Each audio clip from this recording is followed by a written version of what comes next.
ప్రతి గుడి దేవుడి కోసం ప్రసాదాల కోసమే కాదండి. ఒక సైన్స్‌ని మించిన మిస్టరీ జరిగి అలనాటి ఆర్కిటెక్చర్ అద్భుతం కూడా చూసి వద్దాం. గుజరాత్‌లోని సన్ టెంపుల్ అంటే మోధరా సన్ టెంపుల్ అంటారు.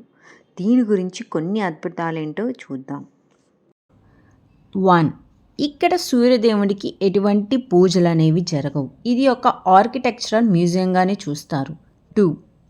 ఈ టెంపుల్లో డైరెక్ట్గా సన్ రైజ్ అనేవి గర్భగుడిలో పడేలా డిజైన్ చేశారు. అంటే సన్ రైజ్ టైంలో సన్ రైజ్ లోపలికి ఎంటర్ అవుతాయి. 3 పార్ట్ స్ట్రక్చర్. ఈ టెంపుల్ని 3 పార్ట్స్గా డిజైన్ చేశారు. గర్భగుడి, మండపం, సూర్యకుండ్. 4 ఇది విశ్వకర్మ గారి ఒక మాస్టర్ పీస్. ఇక్కడ విశ్వకర్మ చేతి పని అంతా కనపడుతుంది. ఇక్కడ స్కల్ప్చర్స్లో దేవతలు కానీ మైథాలజికల్ స్టోరీస్ కానీ కంప్లీట్గా చెక్కబడి ఉన్నాయి. 5 ఆస్ట్రాలజీ అండ్ ఆర్కిటెక్చరల్ మిక్సింగ్ చేసి ఈ టెంపుల్లో కన్స్ట్రక్షన్ అనేది చేశారు. ఇక్కడ ప్రతి యాంగిల్కి సిమెట్రీ అండ్ కాస్మిక్ అలైన్మెంట్ ఉంటుంది. ఇక్కడ గర్భగుడిలో ఎటువంటి దేవుడి విగ్రహం ఉండదు. ముఘల్ అటాక్స్ టైంలో అది కంప్లీట్గా డిస్ట్రాయ్ అయిపోయింది.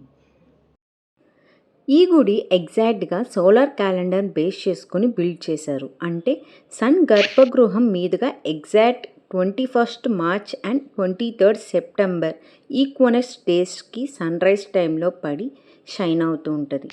మ్యాగ్నెటిక్ పోల్స్ ఆలయం అలైన్మెంట్కి తగినట్టు ఉండేలా డిజైన్ చేశారని చెప్తున్నారు. అంటే మనం ఇక్కడ ఆ డేస్లో నుంచున్నప్పుడు మన సొంత నీడ కూడా కనిపించదు. ఈ వీడియో మీకు నచ్చినట్లయితే ప్లీజ్ లైక్ అండ్ షేర్. మీరు ఈ టెంపుల్ విజిట్ చేసి ఉంటే ఎలా ఉందో కామెంట్ చేయండి. Subscribe for more videos.